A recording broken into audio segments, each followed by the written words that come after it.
todos ustedes? Bienvenidos a esta sesión del Diplomado en Comunicación Electoral, que imparte la Escuela Judicial Electoral, del Tribunal Electoral del Poder Judicial de la Federación. Mi nombre es Atos Cuevas Campillo, me desempeño en la jefatura de unidad académica de la Escuela Judicial Electoral, y el día de hoy pues voy a tener el gusto de tener una sesión con ustedes en la cual vamos a conversar sobre criterios jurisprudenciales establecidos por el Tribunal Electoral respecto al uso de redes sociales en el ámbito precisamente político electoral. Buenos días, compañero. Para ello, voy a auxiliar de una presentación de Prezi, que ustedes pueden consultar a través de la propia página de Prezi. Si ponen ustedes Prezi y después el nombre de su servidor, les va a aparecer esta presentación. Si no, antes de terminar, les voy a compartir el link directo para que también puedan conseguirla. ¿Cuál es el objetivo de nuestra sesión? ¿Qué es lo que pretendemos? Pues conocer la regulación aplicable a las redes sociales en el derecho electoral mexicano y algunos de los criterios relevantes emitidos por el tribunal sobre este tema. Es decir, primero pues tenemos que reflexionar en cuál es el marco normativo, cuál es el cúmulo de normas, de instrumentos legales que resultan aplicables a las redes sociales en el ámbito electoral, y después pues vamos a profundizar en el marco jurisprudencial, es decir, cuáles son los criterios, las sentencias, las jurisprudencias propiamente que se han emitido por el Tribunal Electoral sobre ese marco normativo. De tal manera que podemos decir, pues para comprender la regulación de las redes sociales en la materia electoral, necesitamos primero este marco normativo y después este marco jurisprudencial. No vamos a quedar muy claros respecto al marco jurisprudencial si primero no analizamos este marco normativo. Y bueno, en cuanto a la estructura que va a tener esta sesión, yo les propongo primero establecer una definición de redes sociales y un contexto, hablar un poquito de cómo es que se ha regulado a través del tiempo, porque además lo que vamos a ver es que el tribunal ha tenido un cambio de criterio de 180 grados prácticamente. Cuando comienzan las redes sociales y toman por asalto, por así decirlo, el ámbito político electoral, pues la verdad es que el tribunal no tiene del todo claro cómo es que opera. Y entonces las primeras jurisprudencias del tribunal son acerca de lo incontrolable que es el Internet y básicamente de la falta de certeza que existe respecto a publicaciones que se realizan en redes sociales. Lo que dice en esencia el Tribunal Electoral es: yo no puedo tener certeza de que en el perfil del maestro Pablo Luna efectivamente escribió el maestro Pablo Luna, y por lo tanto pues no puedo atribuirle responsabilidad al maestro Pablo Luna. Recordarán ustedes que al inicio de las redes sociales pues había 35 cuentas de Luis Miguel, 65 de Juan Gabriel, etcétera. ¿Por qué? Pues porque era muy fácil hacerse pasar por cualquiera, ¿no? Tomaba uno cualquier foto, la pegaba, empezaba a publicar como si fuera acabó. No había realmente, ni siquiera por parte de las propias empresas responsables de las redes, un sistema de verificación. La verdad es que YouTube no lo utilizaba, Facebook tampoco, Twitter apenas estaba comenzando, TikTok no existía, Instagram tampoco. Entonces, pues la verdad es que era como el salvaje oeste. Había muy poquitas redes, muy poquita regulación, y pues no es sorprendente ese criterio. Y vamos a ver después cómo lo cambia el tribunal. Pero insisto, vámonos por partes. Primero vamos a ver de la definición y del contexto de redes sociales, después vamos a ahondar precisamente en el marco normativo jurisprudencial, y por último vamos a hablar de la regulación como propaganda. Es decir, ¿qué pasa con aquellas expresiones que realizamos a través de redes sociales? ¿Cuándo se vuelven propaganda? ¿Cuándo no? Distinguiendo además en los distintos tipos de propaganda, ¿no? Política, electoral. Vamos a ver si existe o no una propaganda ciudadana conforme a los criterios del tribunal. Pues bien, lo primero que hay que señalar, ya lo decíamos, es la definición. Y si nosotros vamos al diccionario, literalmente, de la Real Academia, pues define una red social como una plataforma digital de comunicación global que pone en contacto a un gran número de usuarios. Es decir, esto es en esencia una red social según el diccionario, es una plataforma digital y su finalidad pues es poner en contacto a usuarias y usuarios. El chiste entonces, diríamos, de una red social pues es cada vez irse ampliando, cada vez ir aumentando. Y es lo que podemos ver pues con las redes sociales que ya conocemos, con Facebook, con LinkedIn, por ejemplo, ¿no? Con el propio WhatsApp. La función es que cada vez se vayan conectando más y más usuarios. Si después atendemos una definición sociológica, lo que vamos a ver es que se define la red social como un conjunto de actores sociales que son vinculados por una serie de relaciones que cumplen con determinadas propiedades. Es decir, el concepto de red social lo toma la informática de la sociología. Y la sociología entiende que una red social es el conjunto de actores que están vinculados por relaciones y esas relaciones cumplen determinadas propiedades. Si yo quisiera, por ejemplo, conocer la red social de la maestra Rosa Elba, pues tendría que conocer dónde nació la maestra Rosa Elba. Entonces, ¿cómo es la comunidad del lugar donde nació? Supongamos en la Ciudad de México, en una delegación en específico, en una alcaldía en específico. Bueno, pues tendría que ser esa población de esa alcaldía. Después, en la colonia donde nació, pues cómo es la población de esa colonia. ¿Dónde estudió? La primaria, la secundaria, la prepa. Tendría yo que estar conociendo entonces cuáles son las relaciones que tiene la maestra Rosa Elba para poder, dicen los sociólogos, comprender precisamente cómo es que estudiando estos vínculos puedo interpretar las conductas de la maestra Rosa Elba. Si yo quisiera entonces, por ejemplo, conocer, dicen los sociólogos, cómo es la conducta o cómo son las redes sociales de los jóvenes de 18 años en el estado de Querétaro, pues lo que tendría que ir es primero elegir una ciudad, ¿no? La ciudad de Querétaro, con toda precisión, y después ver jóvenes de 18 años. ¿Qué perfil tienen? Por ejemplo, los varones únicamente.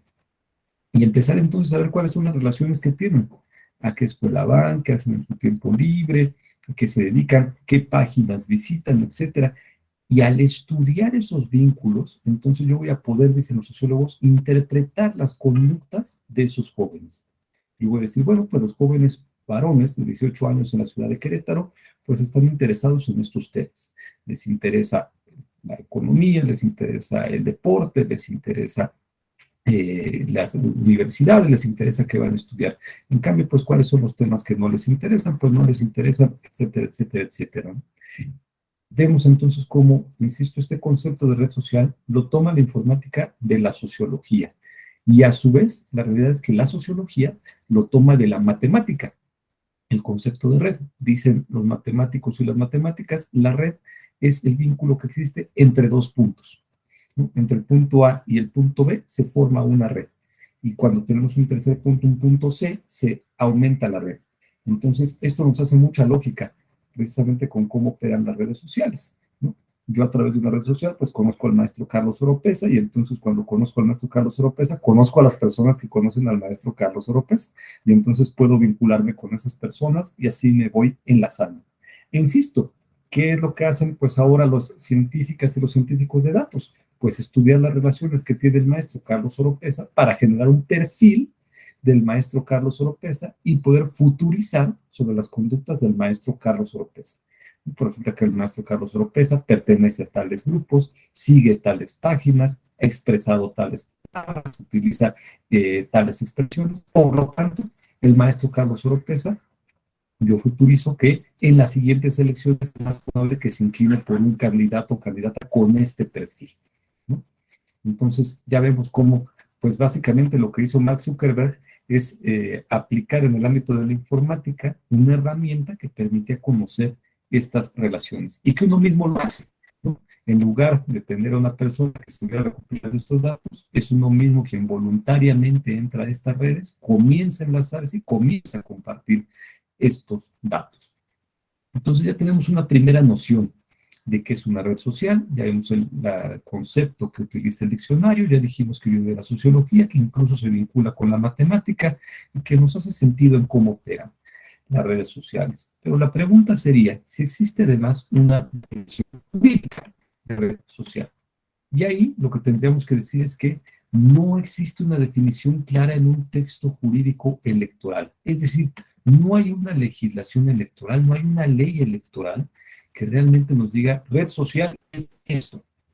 No lo dice la ley de instituciones y procedimientos electorales, no lo dice la ley de partidos políticos, no lo dicen las legislaciones de las entidades. No hay acuerdos del INE que comiencen diciendo una red social es esto. Entonces, realmente no tenemos una definición clara. Lo que sí tenemos es una jurisprudencia del Tribunal Electoral del año 2018 que miren precisamente cómo las define.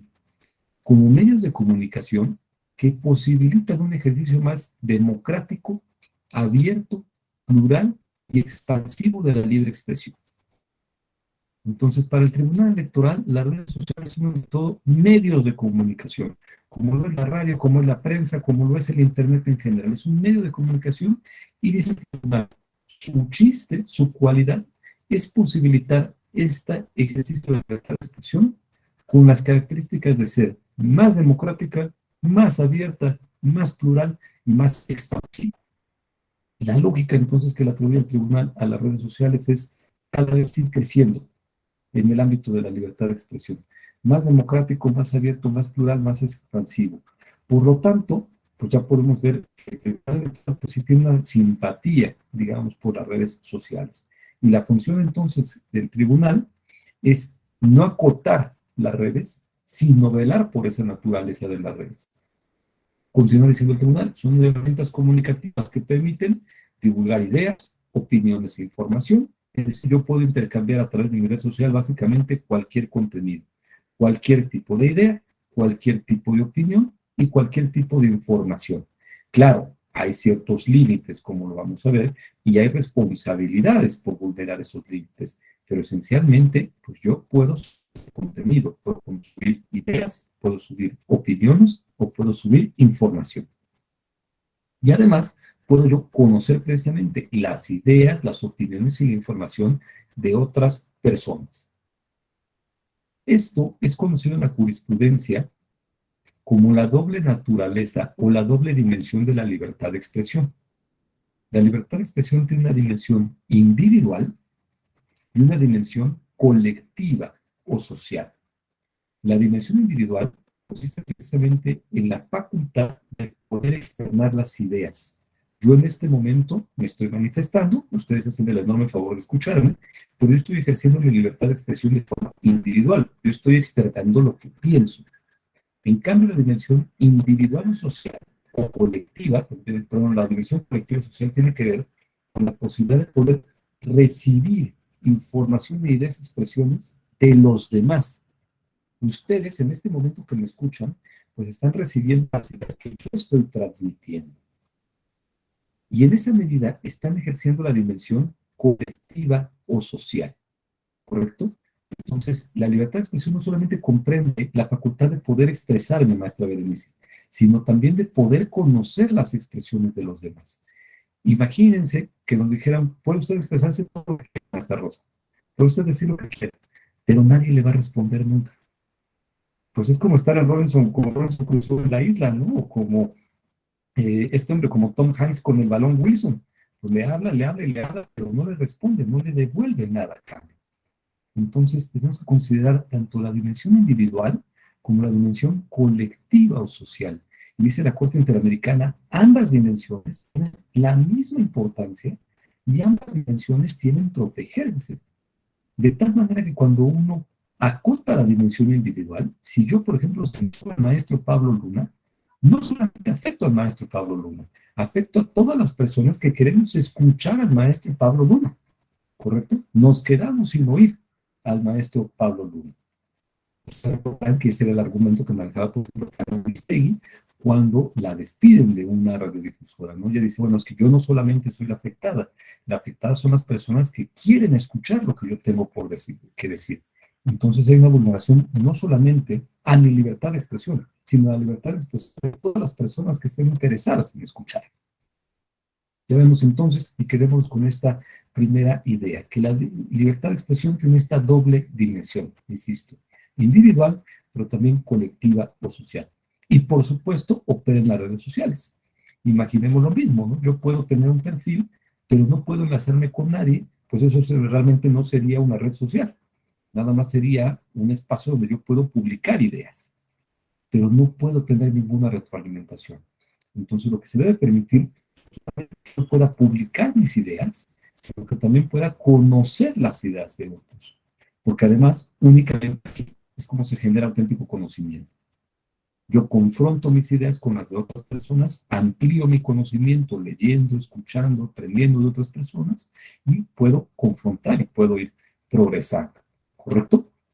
Entonces, ya quedamos. No hay una definición estrictamente legal de red social en el ámbito electoral, pero sí hay una jurisprudencia del tribunal que describe a las redes sociales en esos medios de comunicación promotores de la libertad de expresión con estas características. Y eso es algo muy interesante, porque no todos los tribunales han hecho esa definición de las redes sociales. No todos los tribunales los vinculan directamente como medios de comunicación, ¿correcto? Ahora, ya hablamos de una noción, pues vamos a ver el contexto, vamos a hacer un poquito de historia. En el año 2006, la verdad es que la radio y la televisión siguen siendo los principales medios para difundir propaganda. Ustedes creo que más o menos somos contemporáneos, pues recordarán esa muy competida elección presidencial.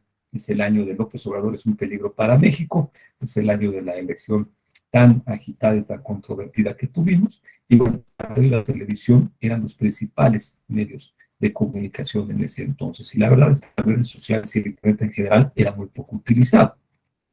Pero recordarán ustedes que hay pues, un excesivo uso de la radio y la televisión. Hay una spotización, como dicen algunas autoras y autores, un exceso en la difusión de spots, y hay también incluso una intervención de terceros, ¿no? Recordarán ustedes estos mensajes del Consejo Coordinador Empresarial. Cuando se calificó la elección, se consideraron incluso violatorios de equidad. Y eso da lugar en 2007 a la reforma constitucional y legal que configura un modelo de comunicación política. Este conjunto de normas, de reglas que van a tratar de regular el ejercicio de la libertad de expresión en el ámbito político electoral. A eso le llamamos modelo de comunicación política. Esta es una definición de la magistrada Otálora, Yanina Otálora Malasís, de la Sala Superior, en donde ella dice el modelo de comunicación política es este conjunto de reglas que regulan el ejercicio de la libertad de expresión política en México. Este es el modelo, pero insisto, es un modelo que se pensó con la radio y la televisión en la mente, nuestra Rosa, no con el Internet. Entonces, cuando uno lee el artículo 41, pues sí habla, ¿no? De cómo el INE es ahora el gran administrador de tiempos en radio y televisión y que los partidos tienen prohibido contratar tiempo en radio. Nosotros también como personas físicas genera todo este complicadísimo sistema de distribución de tiempos y que tantos, cuando hay proceso electoral y tal, en campaña y entonces se distribuye y el INE tiene que estar generando pautas para ver que cada partido le corresponda en un tiempo específico y distribuirlas, etcétera, pero realmente pues no hay una regulación del Internet, porque, insisto, seguía teniendo en la mente a la radio y la televisión como los principales medios de comunicación en materia política. Pero a partir de 2009 hay un mayor uso de las redes sociales y esto es por influencia de la elección presidencial de los Estados Unidos, la elección de Barack Obama. Recordarán ustedes que Barack Obama pues, es el primer político en utilizar muy ágilmente y muy fuertemente las redes sociales, muy efectivamente, y esto es porque, a diferencia de nuestro sistema, en Estados Unidos el financiamiento de los partidos y de las candidaturas es privado, no es público. Entonces, Barack Obama fue la primera persona en utilizar Twitter realmente de una forma masiva para, sobre todo, vincularla con su página en donde recibía donativos. Obama utilizaba Twitter, ponía varios tweets y uno podía a través del Twitter vincularse directamente a la página de Obama y contribuir, incluso con 50 centavos de dólar. Y así amasó una cantidad de dinero impresionante, o sea, amasa millones y millones y millones de dólares. Y es cuando entonces pues, las políticas y los políticos dicen, pues algo hay en esto de las redes sociales, hay alguna ventaja. Y comienzan a darse cuenta de la importancia que pueden tener en el ámbito político. Y ya para 2012, para nuestra siguiente elección presidencial, pues la verdad es que se incrementa exponencialmente el uso de las redes sociales. Y por lo tanto, pues los casos de posible violación de la normativa electoral. Ya para la elección que tuvimos en 2012, la verdad es que ya había muchísimos casos que ya involucraron el uso de redes sociales en materia electoral y que había que resolver. Entonces vean cómo en prácticamente un sexenio, en 6 años, maestro Pablo, pues pasamos de que no se utilizaran las redes sociales a tener un uso verdaderamente considerable de las redes sociales. ¿No? Vamos a verlo con un poquito más de precisión en una línea de tiempo, un poquito más amplia. Pues en 2009 tenemos el primer caso que involucró una red social, que fue la difusión de un video en YouTube del entonces gobernador Fidel Herrera Beltrán.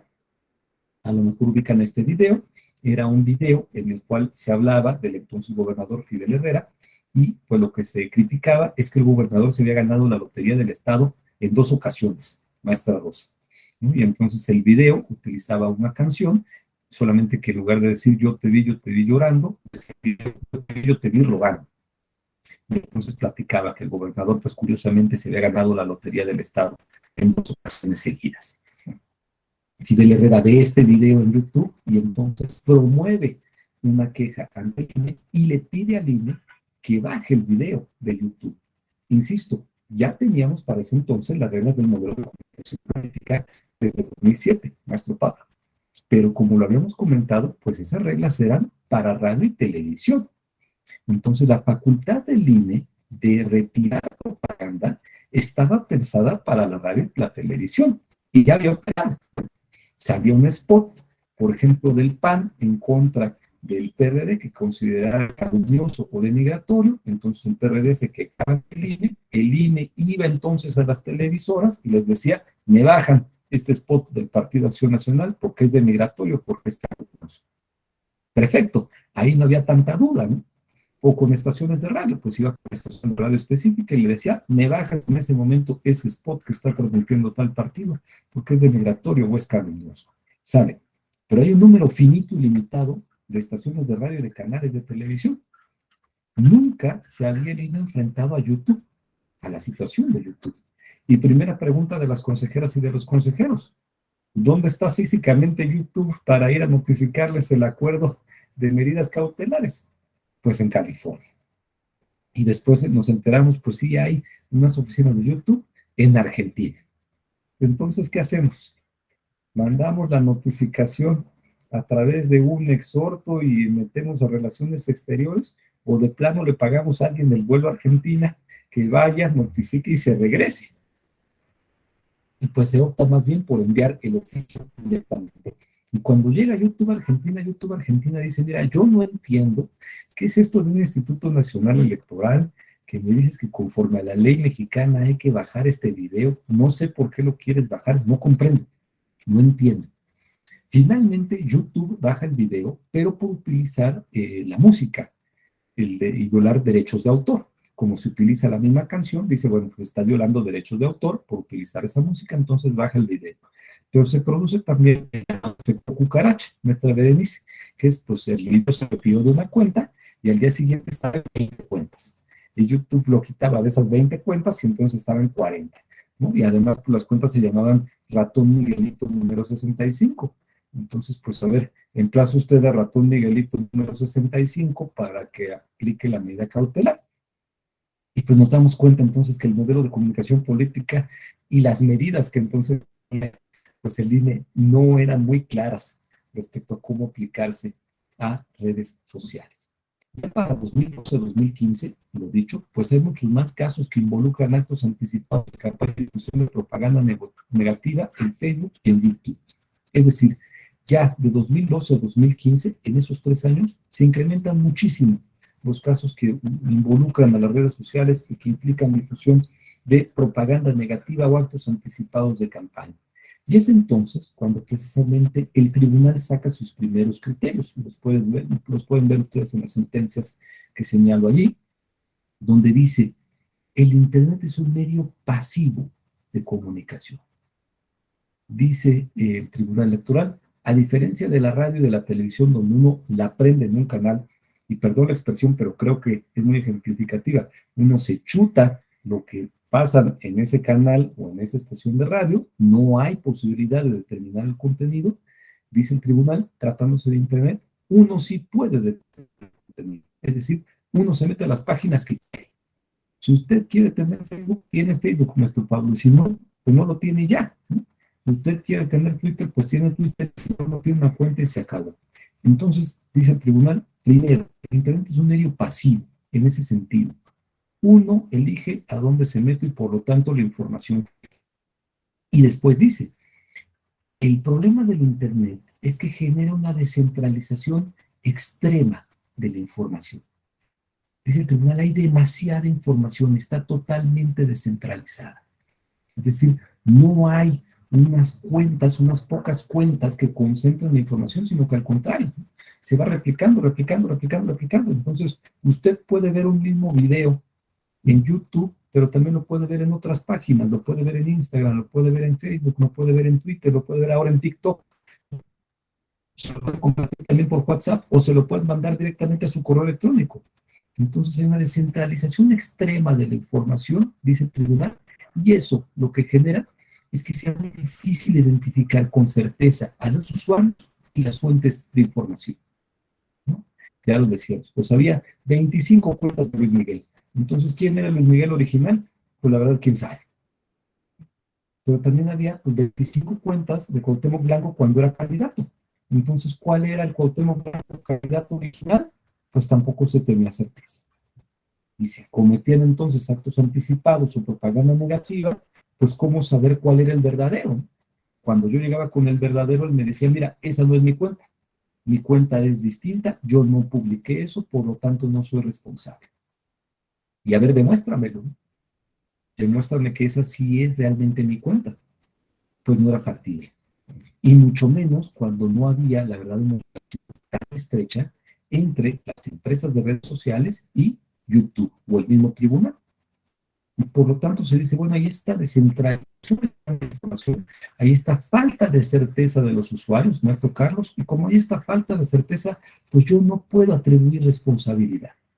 Entonces, si la maestra Berenice era candidata e insultaba al maestro David que era candidato, pues la verdad es que era muy difícil sancionar a la maestra Berenice, porque la defensa de la maestra Berenice es, yo no hice esa cuenta, alguien se metió, me tomó una foto, la subió como si fuera candidata, insultó al maestro David y ya, y yo me deslindo en este momento de esa expresión.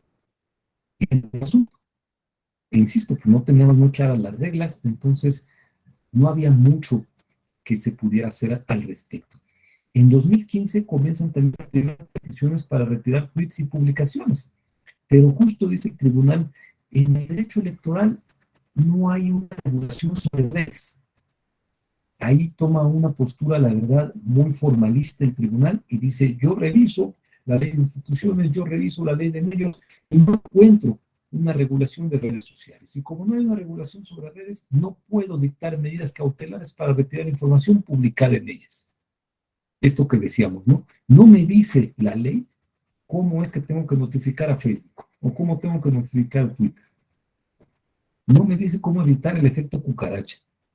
No me dice si yo tengo que notificar a Facebook, a Twitter, o más bien a la maestra Berenice, que es la autora de la publicación. Entonces, como no tengo ley, yo no puedo dictar medidas cautelares. Y ahí se queda la publicación. Entonces, pues podemos ver que el modelo de comunicación política no estaba resultando eficaz para regular las redes sociales. Y de parte del tribunal lo que se decía es, no hay una regulación. Y como no hay regulación, no hay facultad para poder retirar esas publicaciones, ¿no? Lo que yo les comentaba, era un poco el salvaje oeste. Se valía de todo. ¿Por qué? Porque no había ley. Y como no había ley, pues adelante. Pero vamos a ver que en 2016, insisto, hay un cambio de criterio de 180 grados. Y lo vamos a ver en tres jurisprudencias específicas. La 17, la 18 y la 19 de ese año, que todavía continúan vigentes hasta la fecha. La primera, de 17-2016, dice, hay un régimen de responsabilidad acorde al Internet. Es decir, el tribunal cambia de criterio y dice, no, primer punto, uno sí es responsable por lo que publica en Internet, maestra Berenice.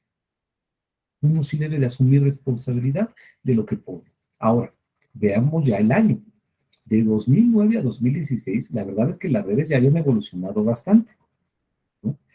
Insisto, me parece que somos medio contemporáneos, entonces ustedes recordarán que las primeras redes sociales ni siquiera tenía perfil, se llamaba ICQ, y era básicamente generar pues un nombre de usuario y uno se comunicaba, una forma como de telégrafo casi casi, era un WhatsApp muy básico. Después existió Hi5, donde por fin uno pues tenía un perfil y podía ver fotos, no se subían muchas, no podíamos subir video, pues eran los primeros inicios de las redes. Pero ya para 2016 ya teníamos redes muchísimo más avanzadas, ¿no?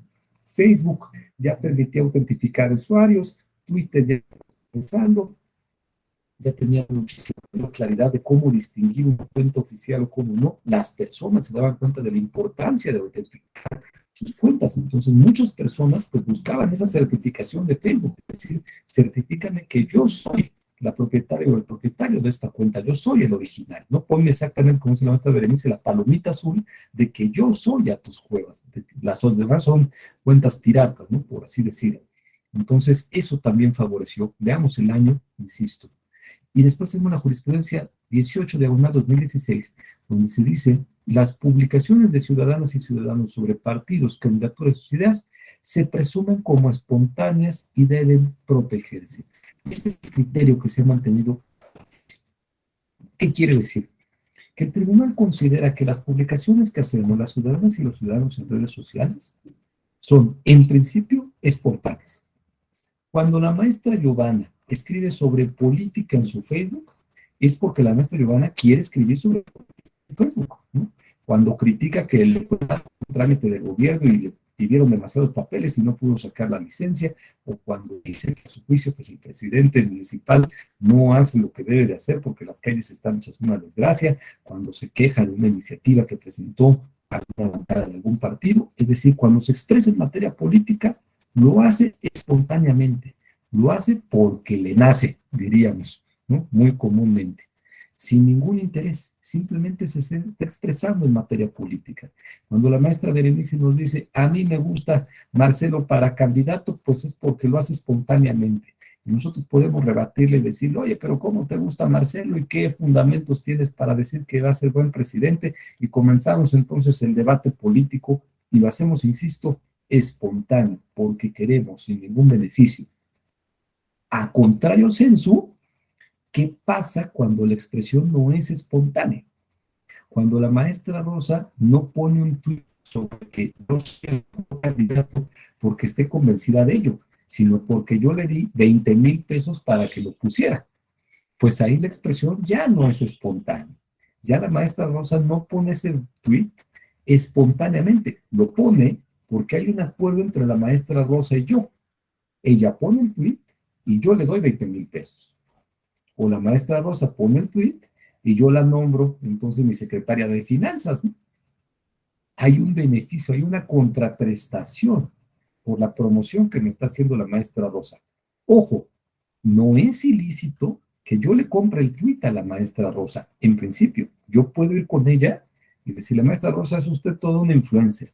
Tiene muchísimas y muchísimos seguidores. Ya como el tweet. Y me dice la maestra Rosa, 30,000 pesos. Yo hago un cheque a nombre del partido, se le da a la maestra Rosa me expide mi factura, saca el tuit, Atos Cuevas es el mejor candidato, llega mi informe de gastos de campaña y yo digo, me gasté 30,000 pesos en un tuit de la maestra Rosa, y bien merecidos. Pues es lo mismo que contratar a la banda del Recodo para que toquen mi cierre de campaña, ¿no? O contratar a un comediante que les gusta, la Kikis, o Manuna o alguna, pues para que me haga una rutina, ¿no? Es exactamente igual. O contratar a un cantante y decirle, pues hazme una canción, un corrido, ¿no? Para que sea mi jingle durante toda mi campaña. Es exactamente igual. Es contratar la prestación de un servicio. Y si yo lo declaro, no hay problema. El problema es que yo me pongo con maestra Rosa para que ella haga pasar ese tweet como si fuera espontáneo y yo por debajo del agua, como dice la maestra Berenice, pues le paso los 30,000 pesos y no lo declaro. Eso se llama hacerse pato, ¿no? O más elegantemente, pues fraude a la ley. Porque lo que yo quiero es hacer pasar el tweet de la maestra Rosa como si fuera espontáneo, cuando en realidad no lo es, cuando se obedece a una contraprestación. Entonces, ¿en qué medida está protegida la libertad de expresión en redes sociales? En la medida en la cual es espontánea, maestra Giovanni. Si la libertad de expresión es espontánea en redes, pues tiene un altísimo grado de protección. Y entonces, si el día de mañana el Piojo quiere decir que Marcelo le gusta como candidato y es espontáneo, pues esa es la opinión política del Piojo Herrera, ¿no?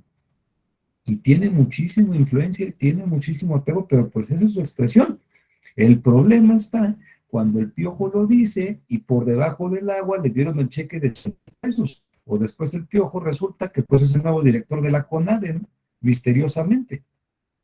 Ahí sí hubo una contraprestación por lo que dijo y la expresión ya no es espontánea.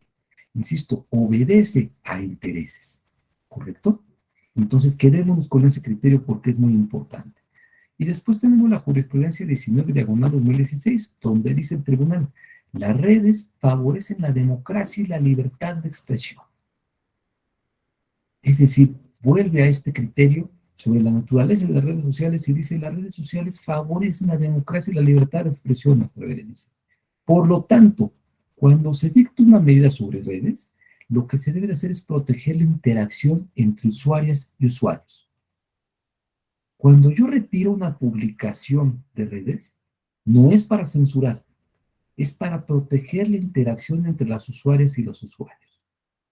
Supongamos entonces otra vez, la maestra Berenice es candidata y el maestro Carlos pone un tuit que constituye violencia política en razón de género, ¿no? Estoy poniendo el ejemplo, pero dice, pues lo que pasa es que la candidata Berenice, al igual que todas las demás mujeres, no saben gobernar.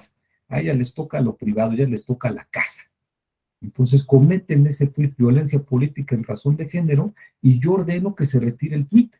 Pues la verdad es que no estoy censurando al maestro Carlos, lo que estoy haciendo es protegiendo la debida interacción, porque ese tuit constituye violencia política en razón de género, y lo que estoy protegiendo es el derecho de la maestra Berenice a no ser atacada, a competir en condiciones de equidad, a que se le respete su integridad, a que pueda participar, ¿no?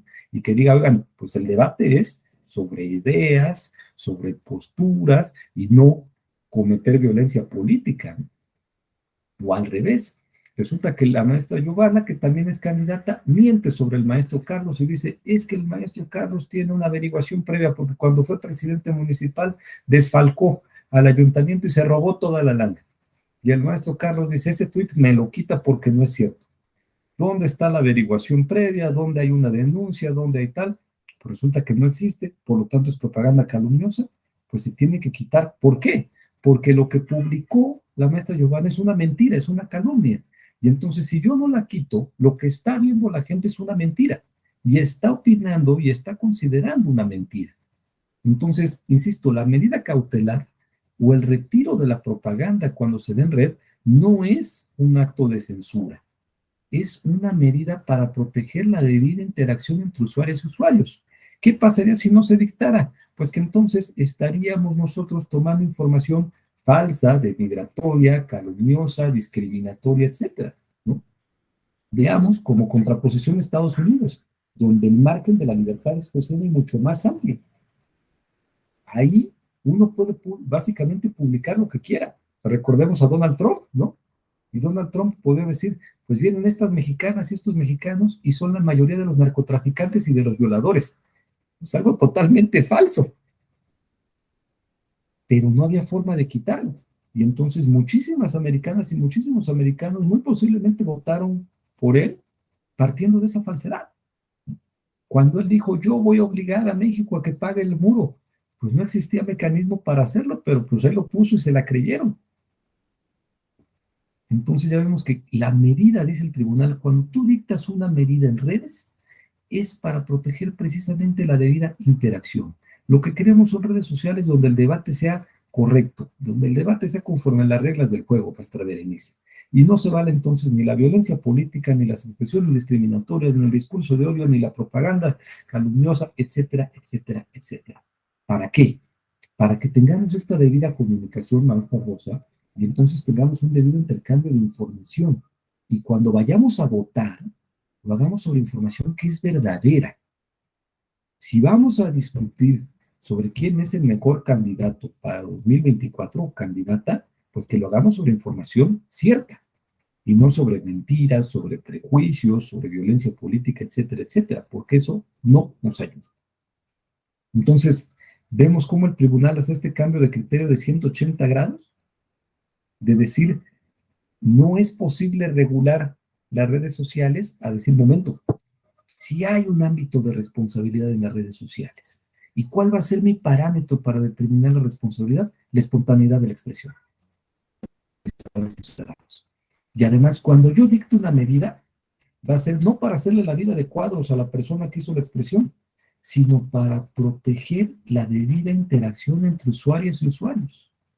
Porque tengo que mantener esa calidad del debate. ¿Para qué? Insisto, para que cuando yo vote, lo haga sobre condiciones y sobre información cierta, y no sobre mentiras, sobre calumnias, etcétera, etcétera, ¿no? El fenómeno del 2006. Pues bien, ya platicamos entonces sobre estos primeros criterios, y ahora lo que vamos a hacer es comentar esto que le llamamos el marco normativo de la libertad de expresión y muy particularmente de las redes sociales. Si yo quisiera ver entonces cuáles son las normas que le son aplicables a las redes en el ámbito electoral, que las tienen ustedes en la pantalla, desde la Constitución, con los artículos sexto, el séptimo, el 41, el 134, 99, ¿no? La Convención Americana sobre Derechos Humanos, porque recordemos, maestra Berenice, que ya los tratados en materia de derechos humanos forman parte de la Constitución en términos. Entonces, si yo voy a hablar de libertad de expresión, pues ya tengo que meter ahí los tratados. La Convención Americana sobre Derechos Humanos, el Pacto Internacional de Derechos Civiles y Políticos, la Declaración de Principios sobre Libertad de Expresión, que deriva de la Convención Americana de la OEA, la Declaración de Chapultepec. Es un tratado muy interesante, si tienen la oportunidad de leerlo vale la pena. Es un tratado firmado aquí, precisamente en el Castillo de Chapultepec, y lo que protege particularmente, maestra Giovanna, es el periodismo. Qué irónico, ¿no? Un tratado que protege a periodistas en un país en donde un número elevadísimo de periodistas que son víctimas de violencia. Es un tratado increíblemente interesante, dice cosas, por ejemplo, como que en un país democrático es el pueblo el que decide qué es el periodismo que quiere tener.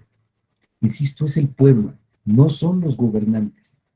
Por lo tanto, cuando un gobernante ataca abiertamente a un periodista, ataca la libertad de expresión, ¿no? Lo digo por ese quienes tienen las mentiras de repente que empiezan a dar nombres de periodistas y casi casi dan hasta su dirección. Pues la verdad es que esa acción es contraria a la declaración de Chapultepec, porque lo que está haciendo es promoviendo que periodistas se abstengan de expresarse libremente, de difundir información libremente, ¿no? Es básicamente una amenaza. También tenemos, evidentemente, la ley de electorales, la ley general de partidos políticos y la ley general de comunicación social, que es la que regula la propaganda electoral, también conocida como ley Chayote, maestro Carlos. Recordarán ustedes que se estableció el artículo 134 de la Constitución, que es el que regula la propaganda gubernamental, y no había ley reglamentaria, maestra Rosa.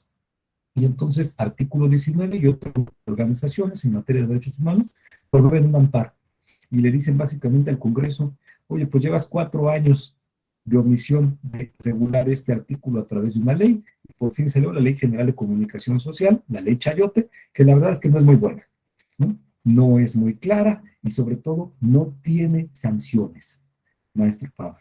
Entonces vamos a ver que cuando una autoridad vulnera la normativa electoral en materia de redes sociales, muchas veces no hay sanción. Lo que queda es avisarle a su superior y, ¿no? Y en algunos casos ni siquiera, porque ¿quién es el superior del presidente? Pues no hay. Entonces le terminaron dando vista al Congreso, el Congreso se hace pato y ahí murió el asunto, ¿no? ¿O qué pasa si, por ejemplo, yo soy el gobernador, yo le pedí a la maestra Berenice, que es mi community manager, que a través de redes violara la normativa electoral, y después cuando viene la sanción, yo digo, ah, sí, es responsabilidad de la maestra Berenice, que es mi community manager, y yo soy su superior. ¿Ustedes creen que la voy a sancionar? Pues al contrario, ¿no? Le voy a dar su aumento. Entonces, sabemos que la verdad es que la regulación de la propaganda gubernamental es bastante pobre, no hay sanción, y ahí tenemos un hueco. Ahora que se está difundiendo, que está promoviéndose la reforma electoral, la verdad es que no fue un tema que yo vi que se discutiera mucho, ¿no? En estos parlamento abierto, como que se les olvidó por ahí la Ley General de Comunicación Social y se les olvidó por ahí que existe la propaganda gubernamental y que se puede utilizar para vulnerar la normativa electoral. No fue un tema que consideraran de importancia los legisladores y los legisladores, por algo será. En fin, ahora, los tribunales precisamente reconocen las siguientes características al ejercicio de la libertad de expresión a través de las redes. Es decir, si yo leo todo ese marco normativo, maestra Rosa, si yo leo la Constitución, la Convención Americana, la Declaración de Chapultepec, la Ley de Instituciones, etcétera, etcétera, lo que me voy a dar cuenta es que los tribunales constitucionales, es decir, la Suprema Corte, el Tribunal Electoral Y los tribunales supranacionales, que es la Corte Interamericana en materia de derechos humanos, la Corte Interamericana de Derechos Humanos, coinciden en que la libertad de expresión a través de las redes sociales tiene ciertas características, ¿sí? Si usted lee todas esas normas y después lee toda la jurisprudencia de la Suprema Corte de la Corte Interamericana, se va a dar cuenta que dicen que la libertad de expresión en general y la libertad de expresión cuando se utiliza a través de las redes sociales, maestro Carlos, tiene las siguientes características. Primero, y ya hablamos de una de ellas, posee esta doble dimensión, individual y social. Por lo tanto, cuando la maestra Berenice postea en su Facebook, ejerce su libertad individual, pero todos ejercemos nuestra libertad de expresión en su modalidad o en su dimensión colectiva o social cuando leemos el post de la maestra Berenice, ¿no? Insisto, cuando ella pone, Marcelo es el mejor candidato, nosotros le decimos, no estamos de acuerdo. La verdad es que como jefe de gobierno, mire tal, tal y tal, y hay que ver estos datos, hay que ver estas estadísticas, o al revés, no demos usted un argumento y comenzamos el debate. Pues ahí está el ejercicio de la doble dimensión. Entonces, ojo, maestro Pablo, cuando se quiere censurar a una persona en particular, porque cuando yo censuro a esa persona, no solamente afecto a esa persona, afecto a todas las personas que quisieran escuchar lo que tiene que decir, ¿correcto? Entonces siempre hay que tenerlo en cuenta. Hay una dimensión individual, pero también una dimensión colectiva o social. Segundo, el ejercicio de libertad de expresión a través de redes sociales contribuye al régimen democrático, sobre todo cuando nos informa de temas públicos, de temas de interés público. Y ahí diríamos, maestra Giovanna, ¿y qué es el interés público? ¿O cuáles son los temas de interés público? Los temas de interés público no son los que le interesan a la mayoría. Porque si usted se mete a YouTube en este momento y ve que le interesa a la mayoría, el tema que le interesa a la mayoría es el siguiente partido que sigue de México, qué onda con la siguiente copa, un video de la banda del Recodo, la casa de los famosos, etcétera, ¿no? Eso es lo que va a tener el mayor número de likes, pero no es del interés público. Dice el profesor Giovanni Sartori, los temas de interés público son aquellos que son susceptibles de afectar a todo el público, es decir, a todas las ciudadanas y todos los ciudadanos.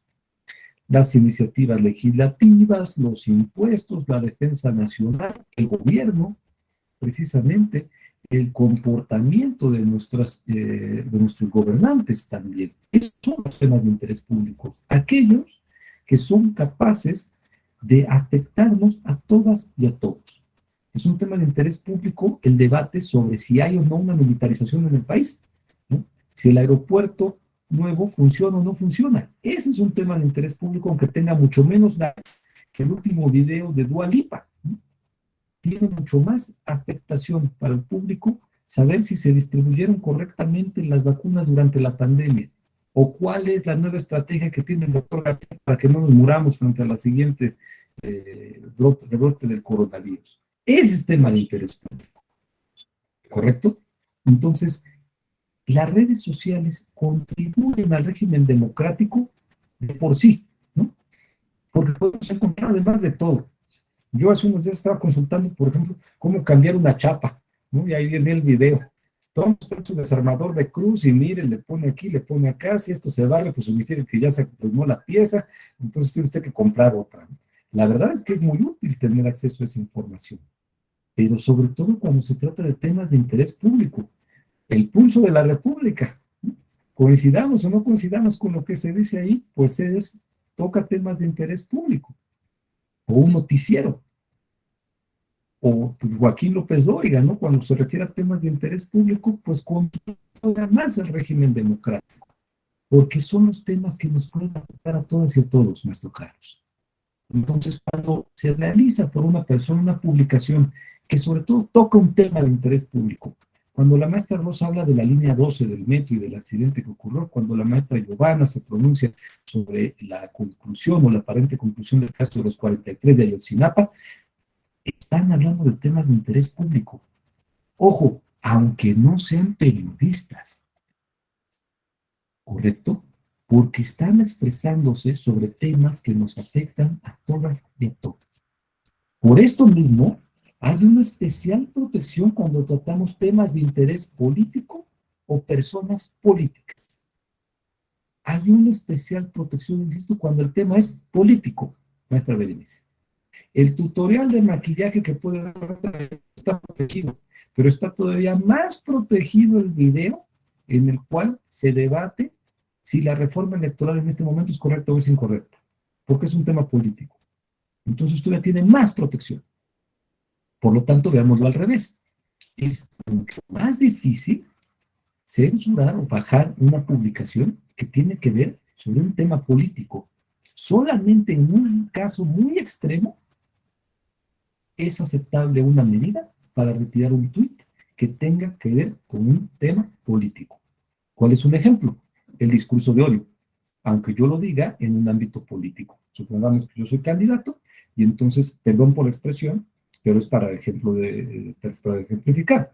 Yo soy candidato y entonces digo, mi plataforma se llama Matemos a Fifís. Matemos a los fifís. Eso es un discurso de odio. Sí, pero yo soy candidato y mi plataforma tiene que ver con eso. Yo creo que hay una clase privilegiada y hay que quitarle todos los privilegios y hay que asegurarnos de que no pueda existir gente privilegiada. Y por eso mi plataforma se llama Matemos a los privilegios. Pues eso, aunque sea político, es un discurso de odio, por lo tanto no está permitido y es una expresión que no está contemplada y se retira esa publicación, ¿no? Lo mismo pasa con la violencia política en razón de género. Yo puedo ser candidato a gobernador, pero también es la maestra Giovanna, y entonces yo me aviento un discurso, lo subo a YouTube sobre por qué las mujeres cuando están en el gobierno hacen malas cosas.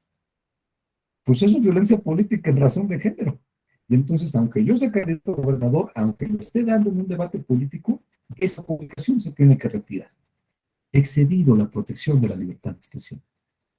Entonces, sí, las expresiones políticas tienen una mayor protección, pero también hay límites. Son casos más extremos, pero sí están previstos. Un caso, por ejemplo, que resolvió recientemente el tribunal, tenía que ver con una persona que sustentaba como periodista y tenía un blog. Y en ese blog criticaba continuamente a una senadora, nuestra Rosa, y le decía de todo, ¿no?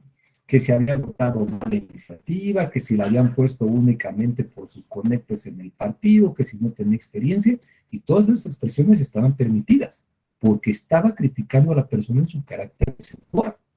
Incluso en una ocasión se refirió a ella como una lacra, maestra Berenice, que es una expresión fuerte, y se permitió. ¿Por qué? Porque también hay una mayor protección cuando uno se refiere a personas públicas. Las políticas y los políticos, dicen los tribunales, tienen que tener la piel más gruesa, maestro Carlos. Tienen que ser más susceptibles a la crítica. ¿Por qué? Pues porque son políticas y políticos. Y entonces, pues tienen que aguantar más la crítica. Y se toleró, incluso era como lacra. Pero ¿cuándo no se tolera, maestra Giovanna? Cuando dice la siguiente expresión: la maternidad le sentó fatal, porque ahí ya no se está refiriendo a ella en su carácter de senadora, sino en su carácter de mujer y de madre, ¿no? ¿Y qué tiene que ver la maternidad de la senadora con su desempeño como senadora? Yo no he visto que a ningún senador le digan, oiga, usted es buen padre, ¿no? Al contrario, el senador puede ser un maldito como padre y todavía se diría, es que es muy sacrificado, porque como se dedica a velar por el país, pues por eso abandona a sus hijos, ¿no?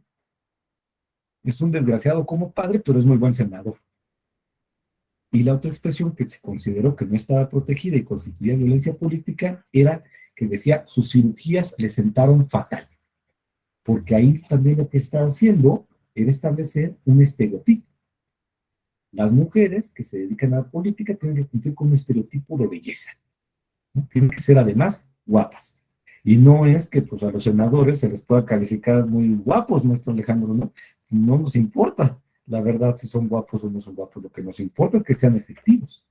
Entonces, en este caso, se consideró eso constituye violencia política en razón de género, aunque te refieras a una seguridad pública y aunque te refieras supuestamente a un tema político. ¿Por qué? Porque ya se le está atacando en el ámbito personal. No tiene nada que ver con su dimensión política y por lo tanto le bajas esta publicación. Y además, una de las medidas que se dictó fue que el periodista tenía que tomar un curso sobre límites de la libertad de expresión y violencia política en razón de género. Pues En ocasiones nos han dicho incluso, yo no sabía que esto no, ya no estaba permitido decirlo, ¿no? Hubo una ocasión en la cual la Sala Regional sancionó a un candidato por una expresión en donde que realizó durante un discurso, se consideró que era violencia política en razón de género y el candidato se presentó ante la Sala Regional, les dijo, vengo a cumplir mi sentencia y a recibir el curso, porque yo honestamente no sabía que existía esto que le llaman ustedes violencia política en razón de género y entiendo, ¿no?, que excedí lo que tenía que decir. Entonces quiero saber, pues, qué es lo que no debo decir. Un tipo, pues la verdad, bastante honesto en ese sentido, pero es la minoría, diríamos. Entonces, retomemos esta característica. Hay una especial protección de las publicaciones cuando tienen que ver sobre temas políticos o cuando tienen que ver con personas políticas. Y por lo tanto, pues la maestra Berenice sí puede ser un poco más dura al juzgar a la jefa de gobierno, ¿no? Y decir, pues esta jefa de gobierno, ¿por qué se anda paseando en estos estados? Ella es la jefa de la Ciudad de México, pues debería de estar en la Ciudad de México, ¿no? Y es una crítica que se tiene que aceptar. O cuando el maestro Pablo dice, pues la verdad es que no hay a cuál irle, ¿no? E incluso cuando promueve el abstencionismo, el maestro Pablo. Y dice, pues la verdad es que como no hay a quién irle, yo propongo que no votemos, porque da igual si votamos o no. Y todos los partidos políticos se ponen como locos y le presentan una queja al maestro Pablo, pero esa es la opinión política del maestro Pablo. Y está especialmente protegida. Así como el maestro Pablo tiene el derecho a promover el voto y decir vota por esta persona, vote, tiene también derecho, en mi opinión, a promover el abstencionismo. Ya uno decide si le hace caso o no al maestro Pablo. La siguiente característica, por lo tanto, las restricciones al ejercicio deben ser excepcionales. Ya señalábamos, son casos muy particulares. Violencia política en razón de género, propaganda calumniosa, propaganda discriminatoria, maestro Alejandro. No, no votes por los pirurris. Pues es un eslogan discriminatorio. Tanto como decir, no votes por los indios o no votes por los nacos, porque también se está estableciendo un estereotipo, ¿no? Todo aquel que yo considero que tiene más dinero que yo es automáticamente un pirurris. Y ningún pirurris debería de gobernar este país. Aquí solamente el pueblo. ¿Quién es el pueblo? Pues que yo digo. O al revés, ¿no? No votes por los indios, no votes por personas indígenas. Oye, una expresión totalmente discriminatoria. Entonces no puede estar protegida. Ya decíamos, expresiones discriminatorias. Propaganda calumniosa. El candidato Alejandro Torres cometió el delito de homicidio. Dice nuestro ejemplo, pero ¿de dónde, no? Y no hay averiguación previa, no hay investigación, etcétera, etcétera, etcétera, ¿no? El candidato Alejandro Torres mató a su hermano y el maestro Alejandro dice, pero yo soy hijo único. Propaganda calumniosa, ¿no? La maestra Giovanna González, cuando fue secretaria de Educación Pública, se robó todo el presupuesto y no lo aplicó debidamente. Aquí está el informe de la Auditoría Superior de la Federación que dice que el presupuesto fue correctamente aplicado. Ahí hay la sección. Discurso de odio, ya lo decíamos, violencia política en razón de género. Pero vean cómo son casos excepcionales. Y fuera de esas excepciones, el resto está permitido. Entonces la maestra Giovanna pues, puede ser muy dura con el maestro Alejandro cuando lo juzguen. Así, óigame, en todos los años que usted tuvo de senador, presentó nada más 2 iniciativas. Pues que eran de a 3 por año, digo, una por cada 3 años, o qué onda. ¿Qué hizo durante ese periodo? Y puede juzgarlo duramente. Puede haber crítica, puede haber incluso parodia. Puede parodiar los informes del maestro Alejandro. Hubo un caso que conoció el tribunal que se llamaba el verdadero informe, en donde se publicaban datos del Estado de México por parte del Partido Revolucionario Institucional como parte del informe de gobierno, y después el Partido Acción Nacional sacó una campaña que se llamaba el verdadero informe. Y entonces decía, este dato del informe es falso. No es cierto que haya disminuido la delincuencia, al contrario, se han incrementado los homicidios. Pero una crítica totalmente dura, ¿no? Y estaba permitido. O podemos ver otros casos, incluso, insisto, de parodia o de caricatura. Cuando llegamos a un extremo, pues ya hacemos algunos, propaganda denigratoria, eh, propaganda discriminatoria, discurso de odio. Hay un caso muy interesante, hay incluso una publicación del tribunal sobre el mismo, pueden ustedes buscarlo como caso Transformers, ¿no? O propaganda Transformers, entonces les va a aparecer esa publicación del tribunal. Es un caso que ya tiene algo de tiempo, maestro Pablo, pero se trataba en ese entonces de un spot de televisión. Salía dos autos y se transformaban en robots, por eso el caso Transformers, ¿no? Uno azul y uno rojo, ya se imaginará qué representaba. Y uno de los robots, el robot azul, tenía una cabeza de vaca, porque el candidato se apellidaba Cabeza de Vaca. Entonces el robot azul comenzaba a pelear con el robot rojo y decía el spot, hay un enemigo que le quiere hacer daño a tu familia, únete y destrúyelo. Y entonces le salieron los rayos de los ojos al robot azul y destruía al robot rojo, ¿no? Y salía al final el logo del partido. Esto se consideró que era también una apología de la violencia, prohibida por la Convención Americana, porque se decía, oye, una cosa es en democracia competir con tu partido opositor y otra cosa es que tú llames a destruir al opositor, porque destruir al opositor ya significa aniquilarlo, significa matarlo, y eso es una apología de la violencia. Entonces, ahora que está tan de moda las declaraciones incendiarias, cuidado, ¿no? Con poner un tuit en el sentido de vamos a acabar con estos con neoporfiristas, que también es otra expresión. Hay que acabar con el neoporfirismo, maestro Alejandro, hay que eliminarlos a todos. Pues no solamente es discriminatorio, sino también una apología de la violencia. Y es una expresión que también está prohibida. Y finalmente, una característica, en principio no es válido utilizar los conceptos de orden público o bien común para restringir publicaciones, porque esta es una clásica que se puede aplicar. Supongamos que nuestras compañeras están en esta marcha feminista, se están manifestando, etcétera, y en ese momento el secretario de Gobernación le dice a Facebook, me bajas el switch. No se puede publicar nada que tenga que ver sobre la marcha feminista, porque es un tema de orden público, nuestro Alejandro. Como se agitan mucho y me hacen pintas y me ocupan toda la ciudad, no se valen publicaciones por proteger el orden público. Eso está totalmente prohibido. Ha dicho la Convención Americana, la Corte Internacional, el concepto de orden público está previsto en la Convención Americana, pero se tiene que entender en los parámetros de una sociedad democrática. Es decir, no se puede utilizar el concepto de orden público para restringir el debate, maestra Rosa. Mucho menos cuando no le gusta al gobierno. Entonces, no se vale escribir sobre el Tren Maya, maestro Alejandro. Usted puede hablar sobre lo que quiera, pero no me publique sobre el Tren Maya. O vamos a tener un problema, porque es un tema de orden público y de bien común. ¿Y quién dice? Lo digo yo, que soy el gobierno. Entonces, si usted escribe sobre el Tren Maya, voy a pedir que se baje esa publicación. Eso es un acto total de censura. Al contrario, lo que favorece el bien común, lo que favorece el orden público es que usted escriba sobre el Tren Maya y que si no está de acuerdo lo diga. Y si yo no coincido con su opinión, pues entonces publico porque no estoy de acuerdo, ¿no? El maestro dice, Alejandro dice que no se ha consultado a las poblaciones indígenas cercanas al Tren Maya. Aquí están las consultas.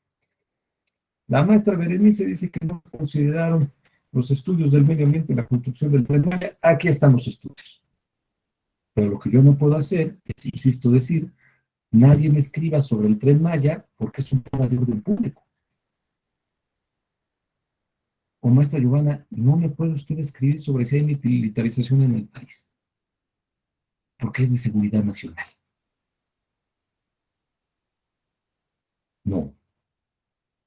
Usted tiene la capacidad de hacerlo. Claro, una cosa es que hable usted sobre la militarización del país y otra cosa es que diga, yo voy a revelar, ¿no?, dónde están las posiciones estratégicas del ejército.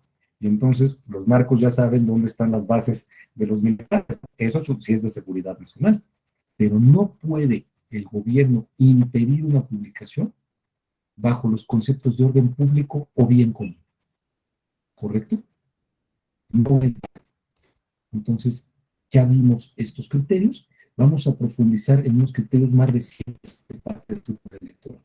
En 2017, los gobiernos pueden difundir información sobre trámites y servicios durante periodos de campaña y veda electoral, siempre que no constituyan propaganda.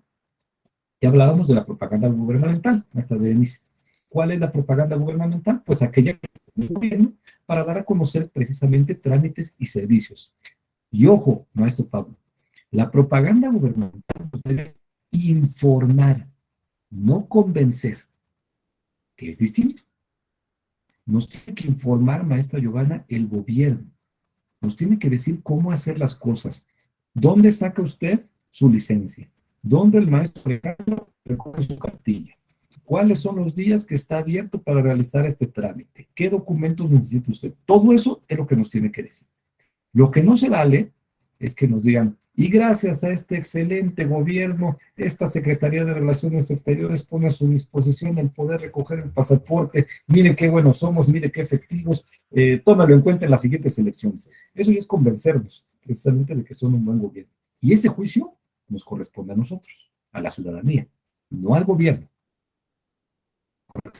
Entonces, durante el periodo de campaña, el gobierno puede conservar las páginas y las publicaciones que nos dan información sobre trámites y servicios. Insisto, ¿cómo le hago para conseguir una beca? ¿A dónde tengo que ir para renovar mi pasaporte? ¿Cómo saca usted una licencia? ¿Dónde paga usted el predial? Eso es válido. Lo que no es válido es que constituya propaganda en este sentido de convencer, ¿no? O las estrategias que se llaman de propaganda paralela.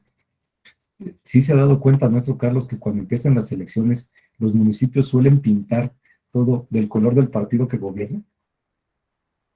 Está usted en un municipio que gobierna el PAN, o sea, pintan de azul, ¿no? Y cambia usted a uno que gobierna Morena y todo se ve de. Esa es una propaganda paralela, lo que se busca es una estrategia de campaña paralela, que la campaña del gobierno y la campaña del partido se parezcan. Y entonces, pues es un doble punch, nuestra lugar, ¿no? Hay una doble difusión, hay una sobrepromoción, una sobreexposición. Entonces, imagínense eso todavía en redes, que el gobierno le dijera, y gracias entonces a todas las grandes hombres, a todas las grandes mujeres y grandes hombres del gobierno, algunos de los cuales son candidatas y candidatos, puede usted renovar su pasaporte. Eso no es necesario, ¿no? Yo lo que quiero nada más es saber cuáles son los papeles que necesito, dónde los recojo, nada más. Entonces, si es posible publicar información por parte del gobierno sobre trámites y servicios, sí, pero no debe de ser propaganda. La tesis 29 diagonal 2019 son aplicar los lineamientos para la protección de menores a imágenes difundidas en redes por candidaturas. Como ustedes saben, el tribunal ha generado una jurisprudencia sobre la protección de la imagen de menores en propaganda. Comenzó en radio y televisión, pero también se extendió el criterio a las redes, a través de varios casos en los cuales se involucraban a menores. Recordarán ustedes el caso de una niña del PRD que se vestía de cocinera, una cocinerita, ¿no? Y entonces hablaba sobre la receta para un buen gobierno y cosas así. Pues cuando los videos de esta niña se suben a redes, se genera una serie de comentarios muy duros, muy discriminatorios, muy negativos, etcétera. Y uno decía, bueno, consideren que se están refiriendo a una niña, ¿no? Y la niña muy posiblemente, pues es una menor que no comprende en totalidad las cosas que le estaban diciendo que dije. Entonces, a partir de esos casos, se generan unos lineamientos para la protección de menores en materia electoral, que aplica el INE, que aplican todos los soples y que vigilan los tribunales. ¿Qué se necesita para que un menor aparezca en proceso de propaganda? Consentimiento de los padres o tutores. Pero además es necesario explicarle al menor qué es lo que está haciendo. En una ocasión, el Instituto de la Ciudad de México necesitaba o quiso utilizar a menores para un spot. Y entonces lo que hicieron fue muy interesante. Llevaron a las niñas y los niños que participaban al instituto y les enseñaron las instalaciones, platicaron con las consejeras, con los consejeros, vieron, o sea, después los llevaron al Registro Federal de Electores para que vieran cómo se hacían las credenciales, etcétera. Les armaron todo un tour, ¿no? Y ya después les dijeron, bueno, lo que queremos es que salgan ustedes en un mensaje diario donde van a hablar de lo que vieron. ¿Están ustedes de acuerdo o no? Y además pues, consiguieron el acuerdo de los padres y de los tutores, ¿no? Y hubo una explicación previa, porque si no, puede haber una afectación al menor. ¿Qué tal que sale el menor y 20 años después sigue siendo considerado, ¿no? Ay, tú eres el niño del partido tal. Y entonces ya esa persona se le identifica con el partido. Entonces, cuando hay uso de imágenes o de voces de menores en redes sociales, se tienen que aplicar los lineamientos. Es necesario el consentimiento de los padres o de los tutores y es necesario también explicar a los menores, a las menores, en qué están participando. Ojo, solemos referirnos a niños, pero recordemos que también los jóvenes pueden ser menores. Un joven de 17 años sigue siendo menor, y entonces también requiere del padre, de sus padres, sus tutores, pero sobre todo esta parte de la explicación de en qué va a participar. Después tenemos una sentencia, el juicio electoral 577 de 2021, que nos dice: no toda difusión de imágenes y expresiones en redes por candidaturas fuera de campaña constituye un acto anticipado, ¿no? El maestro Alejandro, pues resulta que va a ser candidato. Entonces, ya participó en el proceso interno de selección, ya fue precandidato y quedó como candidato. Pero ustedes saben que entre el proceso interno y el inicio de las campañas hay un periodo que llamamos intercampaña. Entonces ya, el maestro Alejandro ya ganó el proceso interno de selección, él va a ser el candidato del partido Morena. Pero todavía no empieza el proceso electoral, todavía no empieza la campaña, perdón. Y el maestro Alejandro entonces sube a sus redes una foto de una carne asada que hizo con unos amigos. Y sale él aquí con la parrilla, ¿no? Diciendo una carne asada con mis amigos. Y lo sube a redes. Esa imagen no es propaganda, aunque el maestro Alejandro ya haya sido elegido como candidato. ¿Por qué? Porque no hay un mensaje explícito que le beneficie y porque tampoco hay un contenido equivalente. Es decir, el maestro Alejandro no está pidiendo que vote por él, lo que está haciendo es presumiéndome que tuvo una muy rica carne asada, nada más. O la maestra Berenice dice, pues aquí en mi cumpleaños, y está en el cumpleaños, y aunque al lado está el dirigente del partido, pues la maestra Berenice está festejando su cumpleaños. Y es natural, pues que uno de sus amigos sea el dirigente del partido, menos mal, ¿no? Que él haya acompañado al cumpleaños. Pero si la maestra Berenice no dice, y por eso vamos a ganar, o yo te pido que votes por mí, si no utiliza un mensaje para beneficiarse o un equivalente, esa publicación no es propaganda. Y entonces, como no es propaganda, no hay un acto anticipado. ¿Correcto?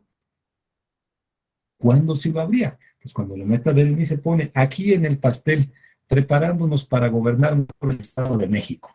Y ahí sí sale, ¿no? Con el presidente del partido y el pastel además, curiosamente, tiene los colores del partido. O dice, ¿no? Gobernadora. Es una cuestión así. Bueno, porque hay mensajes más que claros. Hay este contenido equivalente que es vote por mí. En ese caso, ya la publicación tiene este elemento subjetivo que es promover el voto a favor de la maestra Berenice y se vuelve propaganda. Entonces es sancionable. Vamos a ver otros criterios relevantes. El SUBLEC 37 diagonal 2022. La ciudadanía no puede cometer calumnia electoral en principio. Es decir, nosotros, ciudadanos y ciudadanos, no podemos cometer calumnia electoral en principio. Cuando imputamos hechos falsos a una candidata o a un candidato, o a una política o a un político, ¿no? Supongamos, la maestra Berenice desafortunadamente toma el metro y le toca de estos casos en el cual se paralizan todos los vagones y llega tardísimo a su trabajo.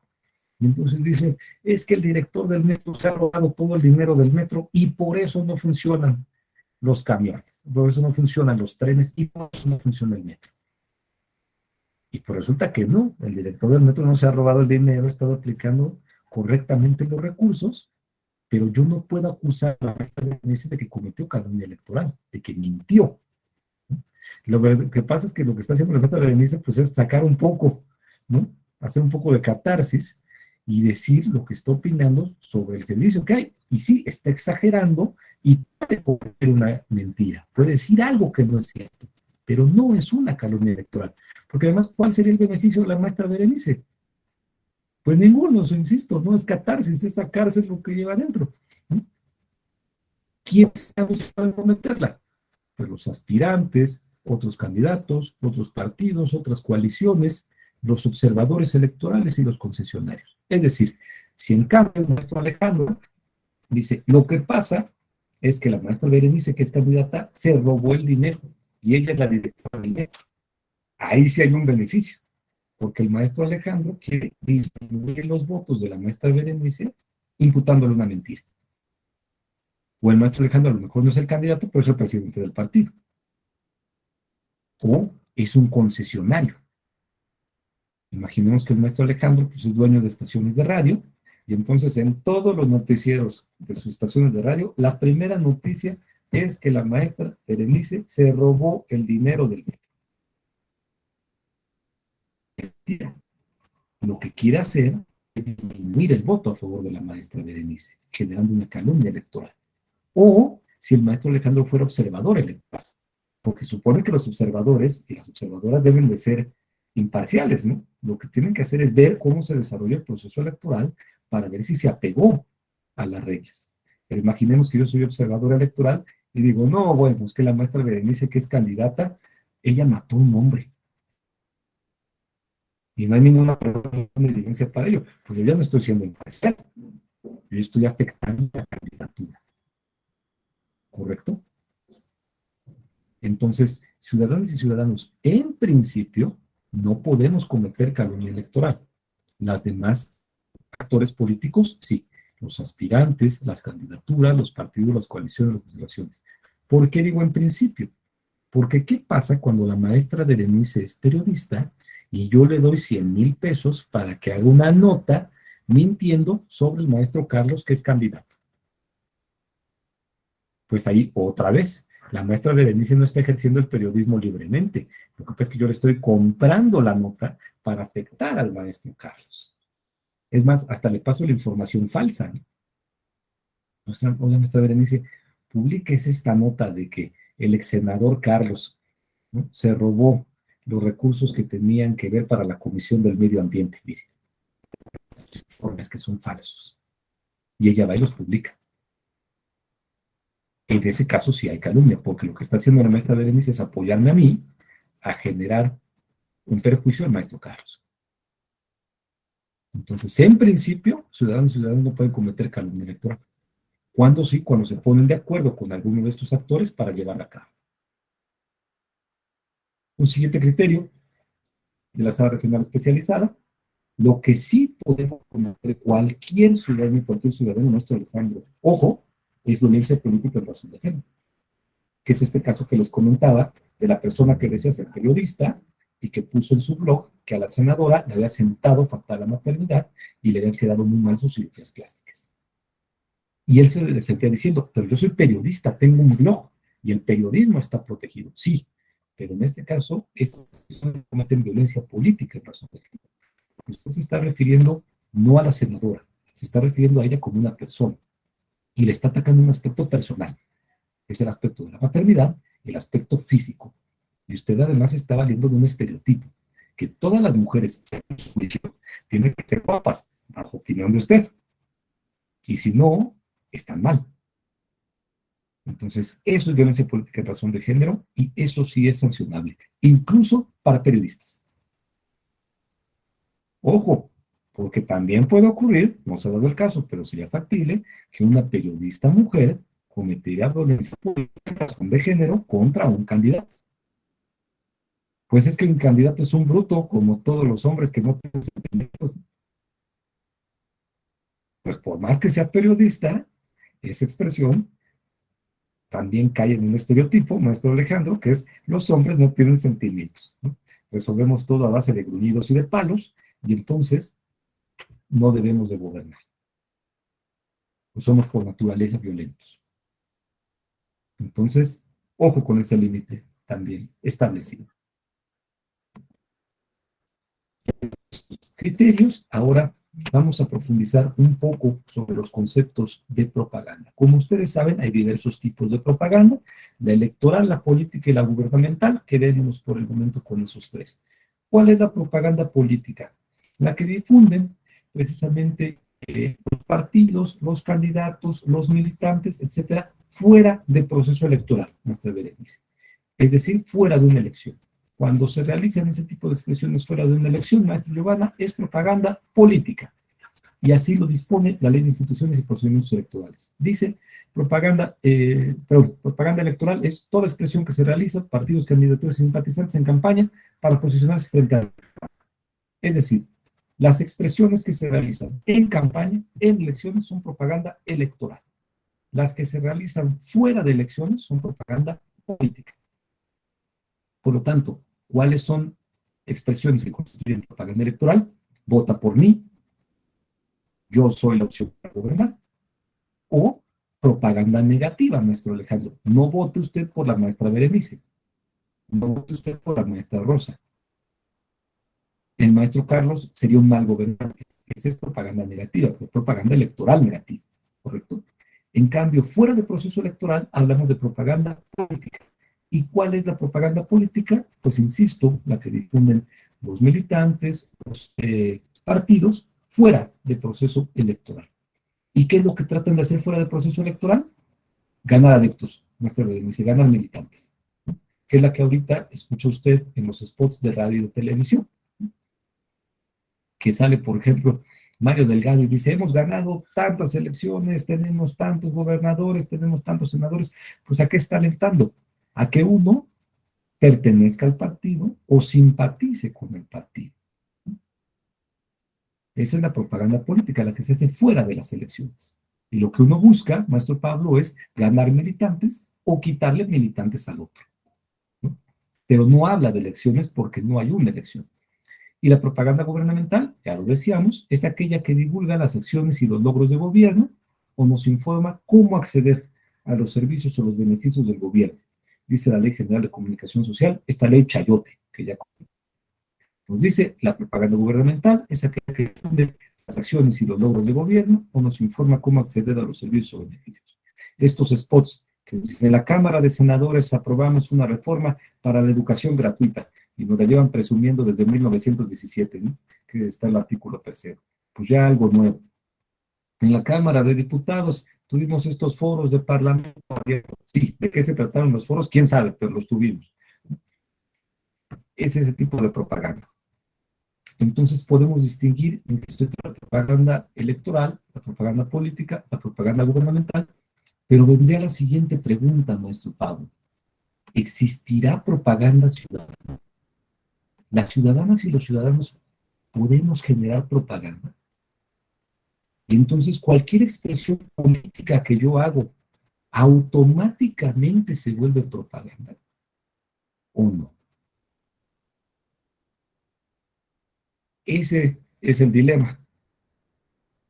¿Puede constituir propaganda las publicaciones de ciudadanos y ciudadanos en redes? Sí, ha dicho el tribunal, y puede calificarse como propaganda política o electoral. Es decir, ciudadanos y ciudadanos sí podemos difundir propaganda y se puede calificar como propaganda política o como propaganda electoral. Pero ojo, recuerden que hablábamos del criterio de espontaneidad, que decíamos, en principio, cuando una ciudadana o un ciudadano publica en sus redes sobre política, esa expresión es espontánea y está protegida. Entonces, a contrario al censo, la expresión no está protegida cuando no es espontánea. Y para presumir que no es espontánea, nuestro Alejandro, no basta con aludir a temas de interés público o a actores políticos, incluso a candidatos. Es decir, usted puede referirse a Marcelo Ebrard o a Claudia Sheinbaum y no por eso su expresión deja de ser espontánea. Usted puede decir, yo creo que Claudia Sheinbaum debe de ser la siguiente presidenta y lista sus razones. Y a lo mejor usted está convencido de eso, pues su expresión es espontánea y está protegida. Entonces no basta con que usted se refiera a un tema político o a una persona política. Usted puede escribir sobre el accidente de la línea 12 del metro y eso tampoco significa que pierda espontaneidad su expresión. Usted se está refiriendo, decíamos, a un tema de interés público. Es necesario demostrar características que desvirtúan la espontaneidad, maestro Pablo. Lo que se tiene que hacer para demostrar entonces que la expresión de una ciudadana, de un ciudadano en redes, sí es propaganda, es demostrar, probar que no fue espontánea. ¿Y cómo va usted a probar que no fue espontánea? Pues demostrando ciertos elementos. Por ejemplo, un pago o un beneficio, ¿no? Insisto, la maestra Rosa pone el tweet y al día siguiente, pues yo le deposito 30,000 pesos a la maestra Rosa. O la maestra Rosa se vuelve la secretaria de finanzas del ayuntamiento. Ahí hay un pago o hay un beneficio, entonces la expresión ya no fue espontánea. También cuando se realizan sistemáticamente las publicaciones. El maestro Alejandro es influencer en fitness. Entonces, todas sus publicaciones se refieren al cuerpo sano, a vitaminas, a las malteadas de proteína, etcétera. Y de repente me empieza a hablar el maestro Alejandro sobre política, ¿no? Los influencers del Partido Verde. Pero resulta que de repente Celia Lora me escribe sobre política y también Yahweh y todos los de Acapulco Shore y nunca habían hablado de política. Pero un día antes de la elección, maestro Pablo, ahí se hablan de política. La sistematicidad, ¿no? ¿Qué es sistemático? Repetitivo, orquestado, ¿sí? Construido. Usted siempre me habla de fitness, la maestra Rosa Elba siempre me habla de historia, tiene su canal de historia, y de repente un día antes de la elección, los dos me empiezan a hablar de política y de por qué el maestro Pablo es el mejor candidato. O sea, cambian su contenido diametralmente. Hay una sistematicidad, ¿correcto? Y fíjese, con el objeto de afectar la equidad, y ese es el elemento más importante. Se realiza la publicación con el objeto de afectar la equidad en la contienda, maestro Carlos. Entonces, imaginemos, ¿puede Carlos Slim poner un tuit acerca de quién considera que sería el mejor candidato para 2024 o candidata? Sí. Y si lo hace espontáneamente, por más poder que tenga el señor, es válido, ¿no? Es más, un ejercicio muy interesante es ver cuántos seguidores tiene Carlos Slim y cuántos seguidores tiene el Piojo Herrera. Yo les puedo probar que el Piojo Herrera es más influencer que Carlos Slim en redes. Pero bueno, Carlos Slim sigue teniendo un poder considerable, por ejemplo. Pero si los dos lo hacen espontáneamente, pues es válido. ¿Cuándo no? Cuando se desvirtúa esa espontaneidad. Cuando Carlos Slim no solamente tuitea en su página, sino que lo hace Carlos Slim, lo hace el presidente del grupo Sanborns, lo hace el presidente de Telmex, lo hace Telcel, lo hace, etcétera, etcétera, etcétera, pues ahí ya hay toda una estrategia porque está esta sistematicidad de la que hablamos. ¿Y cuál es la idea? Vulnerar el principio de equidad en beneficio de una candidatura. Ahí sí estamos frente a una propaganda ciudadana. Y esa propaganda, insisto, dice el tribunal, puede ser política si se hace fuera del proceso electoral, fuera del contienda, o electoral si se hace dentro del contienda. Y puede sancionarse. Como vamos a ver en el siguiente caso, que muy seguramente es el motivo por el cual todos y todos ustedes hicieron favor de levantarse a las 7 de la mañana. El caso de los influencers. Las y los influencers. ¿Qué pasó? Vamos a decir primero que hay dos sentencias. Hay una sentencia sobre el partido en materia de fiscalización, que tiene que ver con que el partido no reportó el gasto que significó esta estrategia que hizo con los influencers. Y hay otra sentencia en particular sobre cada uno de los influencers, que más o menos como de 450 páginas, porque van influencer por influencer, publicación por publicación, analizando, ¿no? Entonces, ahorita nada más vamos a comentar la sentencia que tiene que ver sobre fiscalización, porque además fue la que primero se dictó, maestro Alejandro. Entonces, muchos de los argumentos que están en esta sentencia, pues se utilizaron para la segunda, ¿no? Correcto. Entonces, ¿qué pasa? Pues que estamos cerca de la, más bien estamos ya a 48 horas de que sea la jornada electoral, es decir, el momento en el cual vamos a las urnas en el proceso electoral de 2021, en esta elección intermedia. 48 horas para que sea la jornada electoral. Y el INE comienza a recibir reportes y empieza a observar que hay unas publicaciones en Instagram de influencers. Insisto, personas que nunca habían hablado de política en esta rosa, comienzan a hablar de política. Yahweh, Raúl Araiza, todos los de Acapulco Shore, etcétera, etcétera, etcétera, ¿no? Todos los de la Casa de los Famosos, que se puede usted imaginar, comienzan a hablar de política y además sobre las propuestas del Partido Verde. Y comienzan a vincularse con la plataforma del Partido Verde. Y esto se realiza un día antes de que sea la jornada electoral y el mismo día de la jornada electoral, maestro Pablo, curiosamente, salen estas publicaciones. Bien, ese día a las 5 AM dice la maestra Denise, estaba ya trabajando el boletín. Pues sí, a la 1 de la mañana ya había publicaciones en Instagram de estas personas. Pero pues usted seguía a este hombre porque, insisto, era especialista en fitness o era comediante y de repente comienza a hablar sobre política, sobre la propuesta del Partido Verde, 48 horas antes de la elección o el mismo día de la elección. Y entonces el INE concluye que esto fue una estrategia propagandística pagada. ¿Cuáles son los elementos que valora? Primero, un alto número de seguidores. Todos y todas, nuestro Pablo, eran influencers.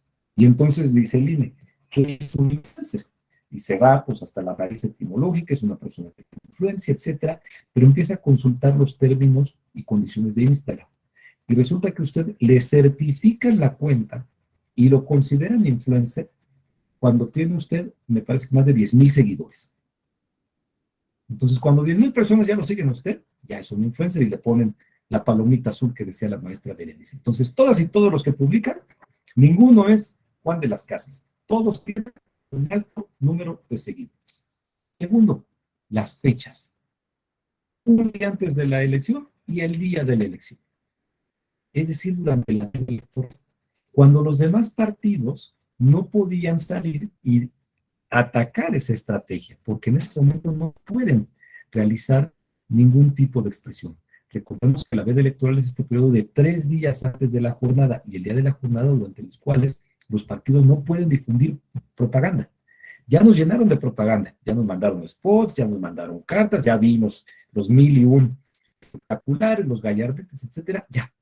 Entonces, en ese periodo de veda, los partidos guardan silencio. ¿Para qué? Para que, en teoría, las ciudadanas y los ciudadanos comencemos a discutir entre nosotros y para que preparemos nuestro voto. Ojo, la veda electoral es aplicable a los partidos y a los candidatos y las candidatas, no a los ciudadanos. Al contrario, es durante ese periodo de veda donde tenemos que estar discutiendo, donde yo me tomo el café con el maestro Pablo y le digo, ¿por quién vas a votar? Y me dice el maestro Pablo, no, presentar sentido, y le digo que está loco, y empezamos a dar argumentos, nos empezamos a calmar, metemos al mesero a la discusión.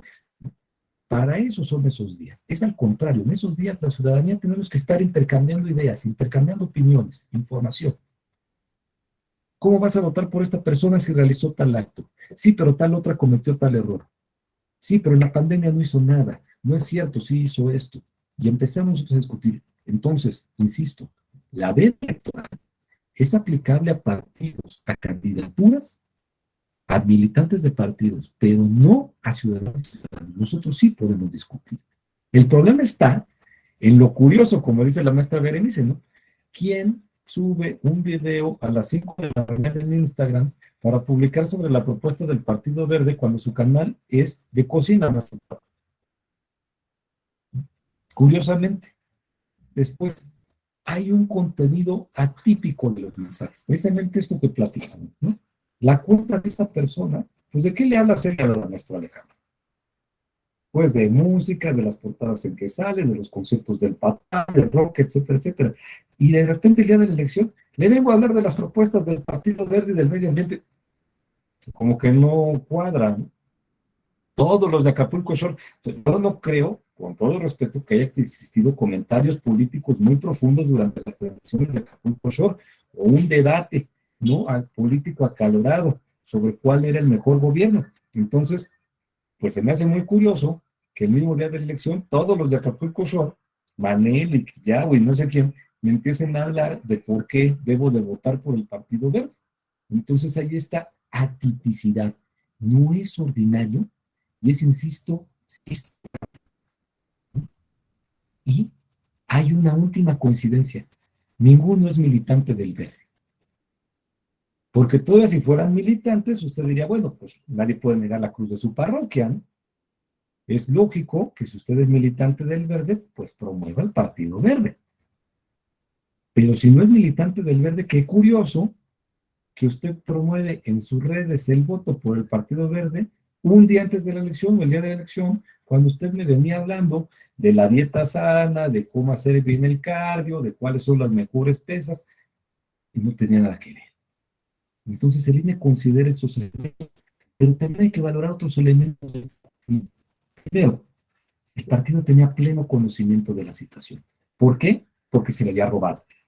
Y ustedes saben que cuando en Instagram o en Facebook a uno lo arroban, lo marcan, pues le llega una notificación. Dice, oye, alguien publicó un contenido que hace referencia a ti. Y el partido, teniendo los medios y teniendo conocimiento, no desmiente estas publicaciones, no se deslinda de ellas. No les dice, oigan, miren, Yahweh, Manelik, Negro Araiza, muchas gracias, pero pues la verdad es que no me ayuden, porque en este momento estamos en campaña electoral. Y yo les pido que por favor bajen sus videos. El partido no hace eso. El partido deja que sigan con los videos y que sigan con las publicaciones. Y además, el partido ya había hecho esto en Twitter en 2015. Pero en 2015 en las dos, que el Internet era un medio de información pasivo, con información descentralizada y que no había certeza sobre las publicaciones. Entonces, en 2015 no se sancionó al partido ni a las personas que utilizaron. Pero ¿qué pasa? Que en 2021 repiten la estrategia, nada más que ahora en Instagram. A ver si en 2024 lo intentan por TikTok. Entonces, no es la primera vez que el partido utiliza esta jugada. Todos estos elementos le dicen decir al INE, esto no es usual, esto es una estrategia propagandística encubierta. Otros elementos a valorar, algunos influencers y empresas reconocieron haber sido contactados y pagados por el partido. Es decir, cuando llega la notificación del INE diciendo usted publicó este video, algunos se dicen sí, a mí me habló el partido, y algunos, nuestro Alejandro, se sinceran y dicen sí, me dieron 10,000 pesos, y además fue bien poquito. Pero bueno, pues eso ayuda a la conclusión del INE, ¿no? Confiesan que recibieron ese dinero. Incluso acude el INE con algunas agencias que se especializan en influencers. Es decir, tenemos a estos influencers y esta es la tabla de costos. Manelik le cobra tanto, Raúl Araiza le cobra tanto, fulanito le cobra tanto, etc. Ahora, hay unas coincidencias en los montos de quienes reconocen el pago, ¿no? Y aquí, perdón la expresión, pero me parece muy reveladora, pues según el sapo, la pedra. Mientras más influencers, más cobraba. Pero pues sí, empieza a ver el INE que algunos que tienen un número similar de influencers reportan haber recibido un monto similar. Siguiente, ya lo dijimos, el partido conoce el origen de los mensajes del beneficio obtenido por ellos y no hace nada. Entonces, la existencia de este pago, aunada a la conclusión de ser una estrategia propagandística, pues lleva a que el tribunal confirme la sanción que se le impone al Partido Verde Ecologista de México. El tribunal dice, a ver, está totalmente acreditado con estos elementos que hubo una estrategia y además hubo un pago. Entonces, no hay espontaneidad. Estas y estos influencers no hicieron esta estrategia, como ellos alegaban en su defensa, por espontaneidad y por libertad de expresión y porque su corazón realmente lata del lado del Partido Verde. Lo hicieron porque tú hiciste una estrategia y les pagaste. Y hay algunos casos en los cuales puedo demostrar que les pagaste y hay otros casos en los cuales quizás no puedo demostrarlo, pero se presume que les pagaste. ¿Correcto? Entonces llega a esta conclusión del tribunal y confirma la sanción. 40 millones de pesos y lo que más les dolió, un año sin acceso a radio y televisión, que es lo que verdaderamente le dolió al partido. Después viene la otra sentencia, que es la de los influencers.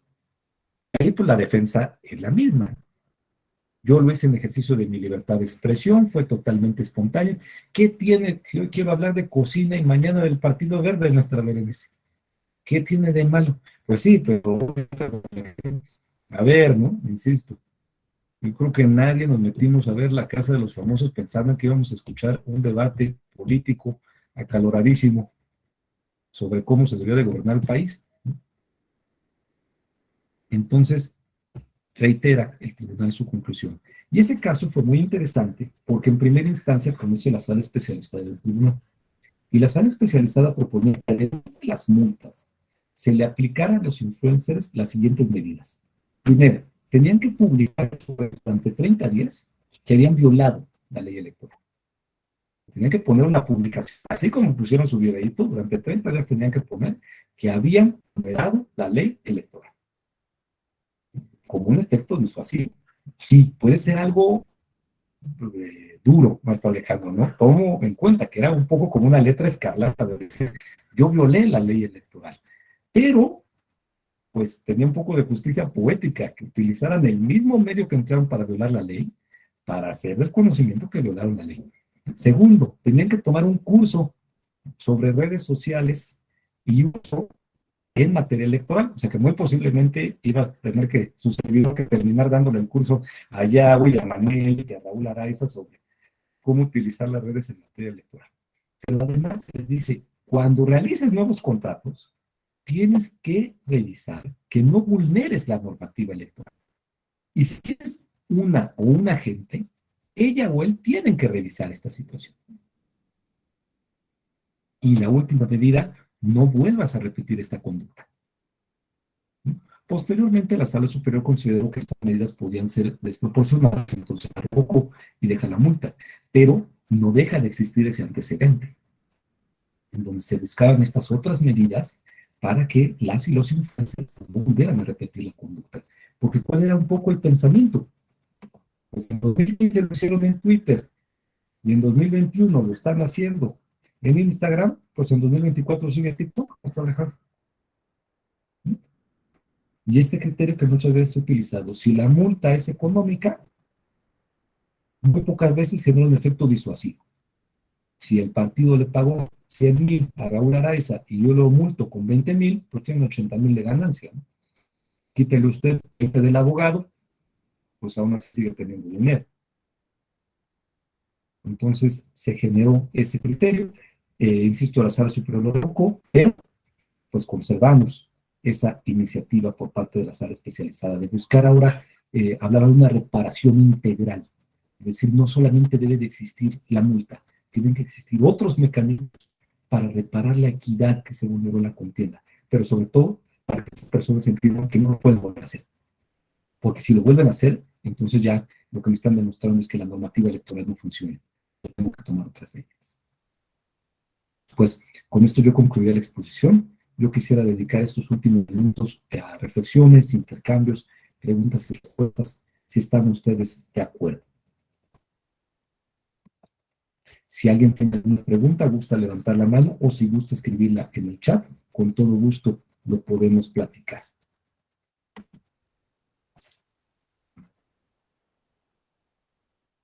¿No? Todo clarísimo, entonces, ¿no? Bueno, pues es un tema innovador, pues es un tema sumamente interesante, es un tema aún en construcción, ¿no? Me hago cargo que después del caso de los influencers surgió el caso de esta influencer Mariana, la pareja del gobernador de Nuevo León. Y entonces decía, bueno, ¿y a ella por qué no la sancionaron? Ahí el criterio del tribunal fue señalar, es que existe un vínculo entre los dos, ¿no? Es su esposa. Y evidentemente, pues entre cónyuges existe este principio de la ayuda mutua. Es decir, ni modo que él sea candidato a gobernador y ya no sepa, y tampoco que no lo apoye.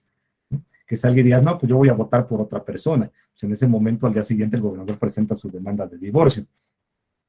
Tiene que existir, tenemos que reconocer la existencia de este vínculo matrimonial y se consideró que ese era un elemento relevante a tener en consideración.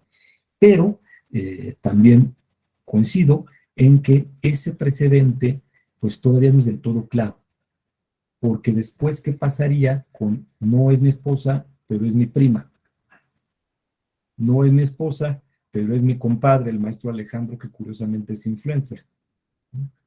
O es mi primo, el maestro Pablo, a quien yo quiero como un hermano y nos criaron siempre juntos, etcétera, etcétera, y pues resulta que él es un community manager experto. Es decir, ¿hasta dónde aplicaría ese criterio de un vínculo que justifica el apoyo recibido? Esposa me queda claro, esposo, cónyuge, es perfecto, pero primos, tíos, ¿no? ¿Hasta qué grado? Insisto, es mi compadre, ya menos, es mi amigo, pues mucho menos, ¿no?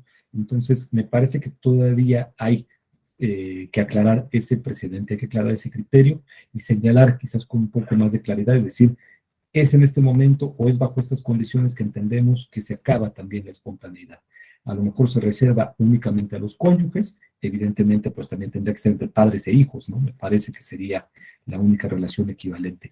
Pero ya un grado más allá, pues no, porque nos llevaría también a que de repente, muy curiosamente, resulta que todas las candidatas y candidatos, un mes antes de que empiece el proceso electoral, se empiezan a casar con puros influencers, ¿no? Y ya después del proceso electoral se divorcian. Pues son capaces, nuestro Pablo, ya sabemos, ¿no? O sea, así se las gastan. Entonces, también tenemos que, todavía me parece, precisar un poco, ajustar ahí un poquito las tuercas a ese criterio para poder dar más certeza en los siguientes comicios que vamos a tener. Pues de mi parte sería todo. Yo les agradezco encarecidamente su atención, particularmente desde las 7 de la mañana. Es un acto verdaderamente heroico y académico. Que tengan ustedes un excelente día. Hasta luego. Buenos días a Muchas todos. gracias, maestro Gracias. Athos. Mañana. Hasta luego. Buen inicio de semana. Buen Igual, inicio de bye. semana. Gracias. Estimado Cristian, muchísimas gracias. Que tengas muy buen día.